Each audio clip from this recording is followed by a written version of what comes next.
আজকের পর্বে আমরা নবম প্রভাষক নিবন্ধনের ইংরেজি অংশের প্রশ্নগুলো একদম ব্যাখ্যা সহকারে শিখব। তা তুমি যদি এই প্রশ্নগুলো সলভ করো তাহলে তোমার প্রাইমারিতে কাজে আসবে, বিসিএস এ কাজে আসবে, যে কোনো চাকরির পরীক্ষায় তোমার কাজে আসবে। তা কথা না বেরিয়ে আজকে ক্লাসটা আমরা শুরু করি। তা দেখো, প্রথম প্রশ্নটায় বলা আছে কি, how many parts are there in a letter. তাহলে একটা লেটারে কয়টা অংশ থাকে?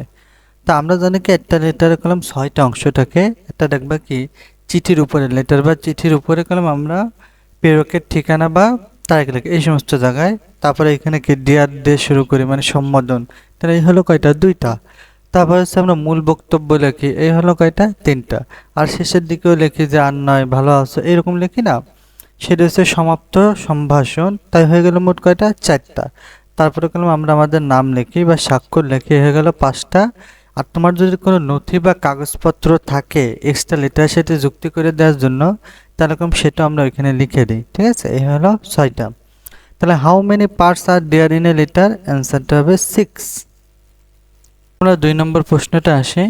2 নম্বর প্রশ্নে দেওয়া আছে কি, which one is the correct passive form of the sentence buy me pen. এখানে দেখো বাই মে পেন, তার মানে ভার্ব দিয়ে শুরু হয়েছে। আর ভার্ব দিয়ে শুরু হওয়া মানে কি, সেটা ইম্পারেটিভ সেন্টেন্স। আর ইম্পারেটিভ সেন্টেন্সের ক্ষেত্রে আমরা প্যাসিভ করার নিয়ম কি জানি, প্রথমে আমরা লেট নিয়ে আসবো, তারপরে আমরা কি আনবো, লেটের পরে হচ্ছে আমরা অবজেক্ট নিয়ে আসবো,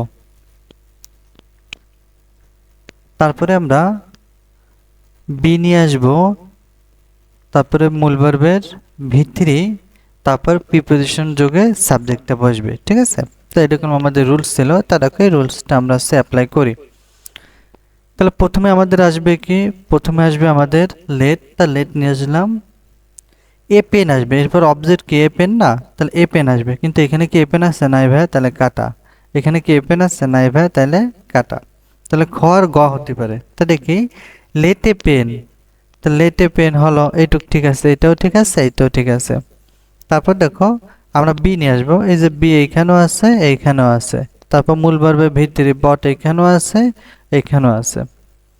তা দেখো এখানে বলেছে কি, বাই মি এ পেন, মানে আমার জন্য একটা কলম ক্রয় করো, তাই না? এরকম কলম অর্থ আসে, তাই না? এই জন্য আমাদের কলম এখানে ফর প্রিপোজিশন হবে, বাই হবে না। তাহলে আমাদের অ্যান্সার হবে খ।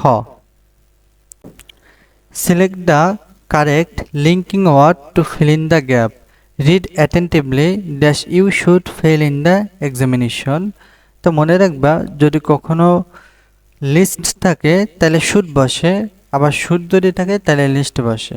তাহলে এখানে আনসার হবে গ। ঠিক আছে, read attentively lest you should fail in the exam. মনোযোগ সহকারে পড়ো, আর না রাখলাম তুমি পরীক্ষায় ফেল টু করবা। তারপর দেখো, which on is very important in a news report. তাহলে নিউজ রিপোর্টের ক্ষেত্রে কোনটা বেশি গুরুত্বপূর্ণ? তা মনে রাখবা, নিউজ রিপোর্টের ক্ষেত্রে একটি ছোট আকর্ষণীয় শিরোনাম কিন্তু বেশি গুরুত্বপূর্ণ। কারণ ওই শিরোনামটা দেখেই গেলে মানুষ ভিতরে মূল বিষয়বস্তু পড়তে আসবে। ওই শিরোনামটাই যদি ভালো না হয় তাহলে কোনো মূল বিষয়বস্তু কেউ পড়তে আসবে না। তা আমাদের অ্যান্সার হবে a short eye catching headline. এটা দেখো, এবার 5 নম্বরে আসি। Cohesion and coherence is essential in. এটা কি হবে? কোহেশন মানে হচ্ছে সংগতি, আর এখানে যে কোহেরেন্স মানে হচ্ছে সংলগ্নতা। তা মনে রাখবা যে প্যারাগ্রাফের একটি লাইনের পর অন্য একটি লাইন পড়ার আগ্রহ জাগে। তাই আমাদের এই প্যারাগ্রাফের ক্ষেত্রে কলাম তোমার এই সংগতি ও সংলগ্নতা বেশি গুরুত্বপূর্ণ। ঠিক আছে, তা আমাদের 5 নম্বর অ্যান্সার হবে ঘ। 6 নম্বরে চলে আসি। দেখো, I hard the little boy. তারটা জিনিস মনে রাখবা, এখানে কি আছে? I hard the little boy, এই যে হার্ড আছে না, তাহলে হার্ড কি একটা ভার্ব, হার্ড মানে কি শোনা। দ্য লিটল বয়, তারপরে কি আর একটা ভার্ব হচ্ছে। একটা ভার্বের পরে যদি আর একটা ভার্ব বসে তখন দ্বিতীয় ভার্বের সাথে আইএনজি যুক্ত হয়। ঠিক আছে, এছাড়া আরও একটা নিয়ম আছে, যেরকম দেখো এই হার্ড, তারপরে ফিল, ওয়াচ, নোটিস, সি, এইসব ভার্বের পরে যদি আর একটা ভার্ব আসে সাধারণত তার সাথে আইএনজি যুক্ত হয়। ঠিক আছে, এবার দেখো আমরা 7 নম্বরে চলে যাই।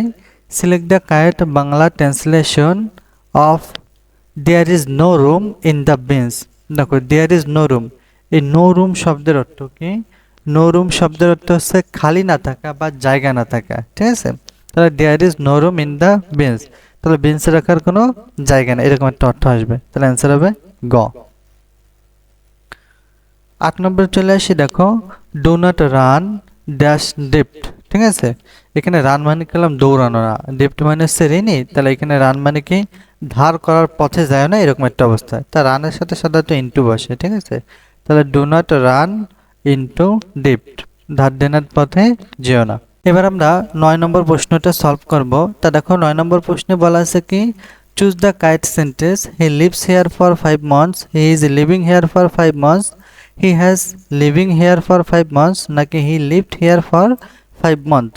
তা মোটামুটি বোঝা যাচ্ছে 4টা অপশন থেকে যে এখানে 5 মাস ধরে কেউ একজন হচ্ছে বসবাস করতেছিল, তাই না। সে 5 মাস বসে এখানে বসবাস করতেছিল। তাহলে এরকম যদি হয় যে অতীতের কোনো একটা ঘটনা শুরু হয়েছে, এখনো পর্যন্ত সেটা চলমান রয়েছে, সেটা করলাম প্রেজেন্ট পারফেক্ট কন্টিনিউয়াস টেন্স হয়। আর প্রেজেন্ট পারফেক্ট কন্টিনিউয়াস টেন্সের ক্ষেত্রে হ্যাভ হ্যাজ, তারপরে হচ্ছে বিন বসে, তারপরে হচ্ছে ভার্বের সাথে আইনজি যুক্ত হয়। তাহলে হিয়ার পরে তো হ্যাজ বসে, তাহলে he has been living here for 5 months, এটা করলাম আমাদের অ্যান্সার হবে, ঠিক আছে। প্রেজেন্ট পারফেক্ট কন্টিনিউয়াস টেন্স হবে। দেখো এবার আমরা 10 নম্বর প্রশ্নটা সলভ করব। তার 10 নম্বর প্রশ্নে দেয়া আছে কি advice is verb, noun, adjective নাকি অ্যাডভার্ব। তা দেখবা সি যদি থাকে আমরা জানি তখন সেটা হয়ে যায় কি অ্যাডভাইস, সেটা করলাম নাউন, ঠিক আছে। আর যদি অ্যাডভাইস হয় মানে এখানে যদি এস হইতো তখন সেটা হয়ে যেটা করলাম ভার্ব। এই অ্যাডভাইস মানে পরামর্শ, আর অ্যাডভাইস মানে হচ্ছে পরামর্শ করা, ঠিক আছে। এবার 11 নম্বর আসি, তাহলে করলাম এটা উত্তর হচ্ছে খ, তাই না। 11 নম্বর আসি, দেখো সিনোনিম অফ নোটাবল ইজ। তা আমাদের নোটাবলের সিনোনিম বা সমার্থক শব্দ বের করতে বলেছে। তা প্রথমে তো আমাদের জানতে হবে যে নোটাবেলের বাংলাটা কি, ঠিক আছে। নোটাবেলের বাংলা হচ্ছে উল্লেখযোগ্য, হ্যাঁ। তাহলে আমরা দেখি উল্লেখযোগ্য এরকম অর্থ দেয় কে, নোভেলটি, নোভেলটি মানে কি নতুনত্ব, এটা দেয় না। ন্যাশন বা ওই নোশন, এখানে ন্যাশন দেয়া, কিছু বইতে নোশন দেওয়া আছে, ন্যাশন মানে কি জাতি, আর নোশন যদি দেওয়া থাকতো তাহলে ধারণা হইতো, ঠিক আছে। তাহলে এটা হচ্ছে না। প্রমিনেন্ট, প্রমিনেন্ট মানে কি বিশিষ্ট বা উল্লেখযোগ্য, তাহলে আমাদের এই অ্যান্সারটাই সঠিক। অর্ডিনারি মানে কি, অর্ডিনারি মানে হচ্ছে স্বাভাবিক, তাহলে এটির সাথে তো এর কোনো সিনোনিম আসে না, তাহলে আমাদের অ্যান্সার হবে 11 গ।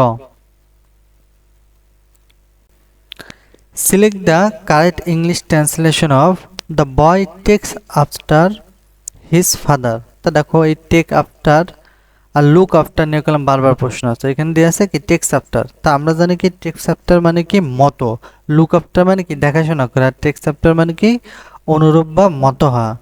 তাহলে এখানে হবে কি ছেলেটি তার বাবার মতো দেখতে, বা ছেলেটি দেখতে তার পিতার মতো। তারপরে প্রশ্ন চলে আসি আমরা, দেখো it is high time we dash our attitude, ঠিক আছে। তাহলে আমাদের ইট ইজ টাইম বা ইট ইজ হাই টাইমের পরে সাধারণত আমরা ভিটু বসাই, ঠিক আছে। তাহলে এখানে হবে চেঞ্জড, তাহলে ক হবে উত্তর। দেখো এবার আমরা 14 নম্বর করব, the verb of the word full is. তা দেখো ফুল মানে কি বোকা, তাহলে বোকা কি একটা নাউন, তাহলে এর হচ্ছে আমাদের ভার্ব করতে হবে। তা আমরা জানি কি বি ফুল মানে বি যদি আগে যুক্ত করো তখন সেটা হয়ে যায় ভার্ব, ঠিক আছে। এবার আমরা 15 নম্বর কোশ্চেনটা দেখব।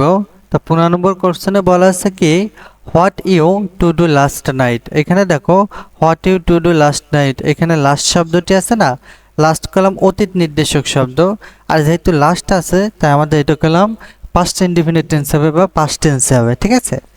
এবার দেখো পাস্ট টেন্সে হবে, ঠিক আছে আমরা বুঝলাম, কিন্তু এর কাঠামোটা কীরকম হবে। তো এখানে কি ডাব্লিউএস ওয়ার্ড আছে না, তাহলে প্রথমে আমরা হটই আনবো, যেহেতু ডাব্লিউএস ওয়ার্ড হিসেবে হট আছে, তারপরে হচ্ছে আমরা ভার্ব নিয়ে আসবো, তারপরে হচ্ছে আমরা সাবজেক্ট নিয়ে আসবো।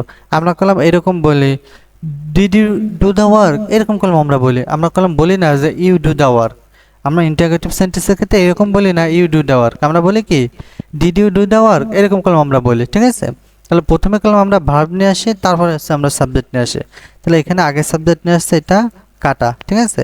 আর আমরা জানি কি যদি মূল ভার্ব না থাকে, ঠিক আছে, মূল ভার্ব যদি না থাকে তাহলে আমরা ডু, ডাজ, ডিড এইগুলো আমরা নিয়ে আসি। তো এখানে কি হ্যাভ, হ্যাজ, হ্যাড এগুলো কি কিছু আছে এখানে নেই, তাহলে আমরা এই হ্যাড, হ্যাভ এগুলো তো আনার কোনো প্রয়োজন মনে করি না। তো আমরা ডিড নিয়ে আসবো যেহেতু পাস্ট টেন্সে, তাহলে হট ডিড, ঠিক আছে। তারপরে ইউ, এরপরে আমাদের টু উঠে যাবে, ডু বসবে, what did you do last night, তাহলে আমাদের অ্যান্সার হবে ক। 16 নম্বর দেখি বিল অফ ফেয়ার। তো বিল অফ ফেয়ার এই ফ্রেজটার অর্থ কি সেটা আমাদের জানতে হবে আগে। তো বিল অফ ফেয়ারের অর্থ হচ্ছে খাবারের রেস্তোরাঁর মূল্য সহ খাবারের তালিকা, ঠিক আছে। তাহলে এটার অ্যান্সার করলাম একমাত্র ঘ আসে। তারপর 17 নম্বর দেখো choose the correct sentence, he is confident go gate A scholarship. তা মনে রাখবা কি কনফিডেন্টের সাথে সাধারণত ইন বসে, ঠিক আছে, কনফিডেন্টের সাথে ইন বসে। এখানে কনফিডেন্টের সাথে ইন নাই কাটা, এখানে কনফিডেন্টের সাথে ইন নাই কাটা, এখানে কনফিডেন্টের সাথে অ্যাড আছে এটাও কাটা। কনফিডেন্টের সাথে ইন বসে, আর আমরা জানি কি প্রিপোজিশন যদি বসে তার পরের ভার্বের সাথে কি আইএনজি যুক্ত হয়, এই জন্য কলম এখানে গেটিং হয়েছে, ঠিক আছে। তাহলে অ্যান্সার হবে গ। দেখো আমরা 18 নম্বরটা করব। 18 নম্বরে একটা ন্যারেশন দেওয়া আছে, what do you want he said to me, ঠিক আছে। এটা হচ্ছে আমরা ইনডাইরেক্ট করব, ডিরেক্টে দেওয়া আছে ইনডাইরেক্ট করব। তো দেখো নিয়ম কি, ন্যারেশন করার নিয়ম হচ্ছে আমরা 5 ধরনের যদি পরিবর্তন করতে পারি তাহলে কলম আমরা ন্যারেশনের পরিবর্তন করতে পারবো ডিরেক্ট থেকে ইনডাইরেক্টে। প্রথমে হচ্ছে আমরা আরভি এর পরিবর্তন করি রিপিটিং ভার্ব, এটা বলে আমরা রিপিটিং ভার্ব। এই আরভি এর পরিবর্তন করব, তারপর লিঙ্কারে পরিবর্তন করব, তার মানে এই কমাগুলো উঠাই দিয়ে আমরা এখানে হচ্ছে লিঙ্কার বসাবো। তারপরে আমরা পার্সনে পরিবর্তন করব, তার মানে সাবজেক্টে আমরা পরিবর্তন করব। তারপর হচ্ছে আমরা টেন্সের পরিবর্তন করব, টেন্সের পরিবর্তন করা মানে কি আমরা ভার্বের পরিবর্তন করব। এই 4টা পরিবর্তন করলেই মূলত আমরা ন্যারেশনের পরিবর্তন করতে পারি, ঠিক আছে। এক্সট্রা হিসেবে মাঝে মাঝে শব্দের পরিবর্তন করা লাগে, টোটালি 5টা পরিবর্তন করলে মূলত আমাদের ন্যারেশনের পরিবর্তন করা হয়ে যায় ডিরেক্ট থেকে ইনডাইরেক্টে। তো দেখো আমরা শুরু করি, what do you want he said to me. তাহলে প্রথমে আমাদের আসবে কি এই যে সাবজেক্টটা নিয়ে আসবো হি, এটা নিয়ে আসলাম। দেখি এই দুইটা অপশন, আরও দুইটা অপশন আছে, দেখি এই দুইটা অপশন ঠিক কিনা আগে। তাহলে হি নিয়ে আসলাম, তারপর সেইড, এটা পরিবর্তনে আস্ক হবে, ঠিক আছে। ইন্টারোগেটিভ সেন্টেন্সের ক্ষেত্রে সেট পরিবর্তনে আস্ক হয়, আর যদি অ্যাসার্টিভ সেন্টেন্স হতো তাহলে টোল্ড অথবা রিপ্লাইড হতো, ঠিক আছে। আর যদি ইম্পারেটিভ সেন্টেন্স তাহলে অর্ডার, রিকোয়েস্ট, প্রপোজ ইত্যাদি বসে। আর অপটেটিভ হলে কি উইশ বা প্রে বসে। আর এক্সক্লেমেটরি হলে এক্সক্লেমেট জয়, এক্সক্লেমেট সরো, এই সমস্ত যেগুলো আছে, ঠিক আছে। তো যেহেতু এটা ইন্টারোগেটিভ সেন্টেন্স তাই আমরা আস্ক নিয়ে আসলাম, হি আস্ক। টু উঠে যায়, মনে রাখবা টু শুধুমাত্র ইম্পারেটিভ সেন্টেন্সের ক্ষেত্রে বসে, বাকি সব ক্ষেত্রে সে উঠে যায়। তাহলে হি আস্ক মি, এটুক ঠিক আছে। তারপরে বসাবে কই এই যে হট নিয়ে আসবো, যেহেতু আমরা লিঙ্কার বসাবো, ঠিক আছে। লিঙ্কার হিসেবে যদি ডাব্লিউএস ওয়ার্ড থাকে তাহলে সে ডাব্লিউএস ওয়ার্ডটাই বসবে, ইফ থাকলে ইফও বসাতাম, ঠিক আছে। তাহলে এখানে যেহেতু ডাব্লিউএস ওয়ার্ড হট আছে তা আমরা হট বসালাম। এরপর দেখো এরপর হচ্ছে আমরা কিসে পরিবর্তন করবো, লিঙ্কার পরিবর্তনের পরে পার্সনে পরিবর্তন করব। তো পার্সন এখানে দেখো ইউ কি সেকেন্ড পার্সন না, সেকেন্ড পার্সন হলে দ্বিতীয় সাবজেক্ট অনুসারে, এটা করলাম প্রথম সাবজেক্ট হি, দ্বিতীয় সাবজেক্ট হচ্ছে মি। তাহলে ইউ যেহেতু সেকেন্ড পার্সন তাহলে দ্বিতীয়টা অনুসারে পরিবর্তন হবে। তাহলে এখানে মি এর তোমার সাবজেক্টিভ ফর্ম হচ্ছে আই, তাহলে হোয়াট আই। তো দেখো আমরা করলাম ইন্টারোগেটিভ সেন্টেন্স যখন করি তখন করলাম ডু, ডাজ, ডিড, এগুলো করলাম এক্সট্রা নিয়ে আসি। তাহলে আমরা যখন ইনডাইরেক্ট করব তার মানে কি আমরা করলাম অ্যাসার্টিভ সেন্টেন্স করি, ঠিক আছে। তাহলে এই ডু, ডাজ, ডিড এগুলো করলাম থাকলে উঠে যাবে, তাহলে এটা করলাম উঠে যাবে, ঠিক আছে। এখানে কি আছে ওয়ান্ট, তাহলে ওয়ান্ট পরিবর্তন হয়ে আমাদের কি হবে টেন্সের পরিবর্তন, যদি আমাদের ভি1 থাকে তাহলে ভি2, আর ভি2 থাকলে হচ্ছে ভি3, ঠিক আছে। তাহলে উত্তরটা হচ্ছে আমাদের ক। তাহলে দেখ এবার আমরা 19 নম্বর করি। 19 নম্বর বলা আছে choose the right form of verb it's many years since I meet you, ঠিক আছে। এখানে কি হবে তা মনে রাখবা, সিন্সের পূর্বে যদি প্রেজেন্ট ইনডিফিনিট থাকে তারপর হবে পাস্ট ইনডিফিনিট, আর সিন্সের পূর্বে যদি পাস্ট ইনডিফিনিট থাকে তাহলে পাস্ট পারফেক্ট হবে। তো দেখো এখানে কি আছে যে সিন্স, তার পূর্বে কলম প্রেজেন্ট ইনডিফিনিট আছে, ঠিক আছে। তাহলে এরপর হবে কি পাস্ট ইনডিফিনিট, তাহলে একে মিটের জাস্ট পাস্ট ফর্ম বসায় দিলে হয়ে যাবে মিট, ঠিক আছে। তাহলে 19-এর ক। 20 নম্বর দেখি আমরা, no animal is so big dash the blue whale, ঠিক আছে। তা আমরা জানি কি সো ডট ডট এস বসে বা এস ডট ডট এস বসে, তাহলে সো এর এইখানে বসবে সে এস, তাহলে অ্যান্সার হবে ঘ। দেখো তারপরে আই ক্যান নট হেল্প, এটা দিয়ে গেলাম বারবার প্রশ্ন আছে, ক্যান নট হেল্প, তারপর বা could not help, with a view to, look forward to, এগুলো যদি থাকে তাহলে ভার্বের সাথে আইনজি যুক্ত হবে। তাহলে চোখ বন্ধ করে ভার্বের সাথে আইনজি যুক্ত হবে, তাহলে এটা হবে অ্যান্সার আমাদের গ। 22 নম্বর দেখে দিলা স্টোড ড্যাশ দ্য উইন্ডো।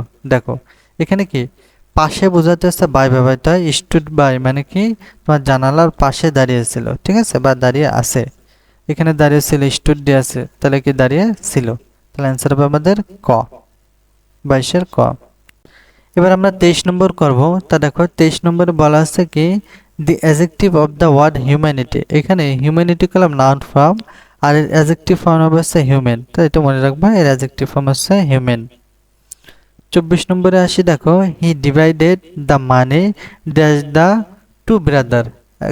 এটা মনে রাখবা যে দুইজনের ভিতর যদি বলে তাহলে কলাম বিটুইন বসে, আর দুইয়ের অধিকের ভিতর যদি বলে তাহলে কলাম এমং বসে। ঠিক আছে, তাহলে অ্যান্সার হবে 24-এর ক। Slow and steady wins the range, এটা করলাম আমাদের একটা ফ্রেজ। ঠিক আছে, এর কারণ কি আমি একটু বলি। সোলো অ্যান্ড স্টেডি এইটা মানে করলাম দুইটা জিনিস বোঝাচ্ছে না। সোলো অ্যান্ড স্টেডি বলতে কচ্ছপের ওই গতিকেই বোঝাচ্ছে। ঠিক আছে, আর এটা কি সিঙ্গুলার, আর যদি সিঙ্গুলার হয় তাহলে ভার্ব হবে কি, ভার্ব আসবে সিঙ্গুলার। আর আমরা জানি কি যে সমস্ত ভার্বের শেষে এস থাকে সেটাই হচ্ছে সিঙ্গুলার ভার্ব। ঠিক আছে, তাহলে এটা হবে সিঙ্গুলার ভার্ব। তো আজকের মতো আমাদের ক্লাসটা শেষ করলাম। পরবর্তী ক্লাস দেখার জন্য আমন্ত্রণ জানালাম।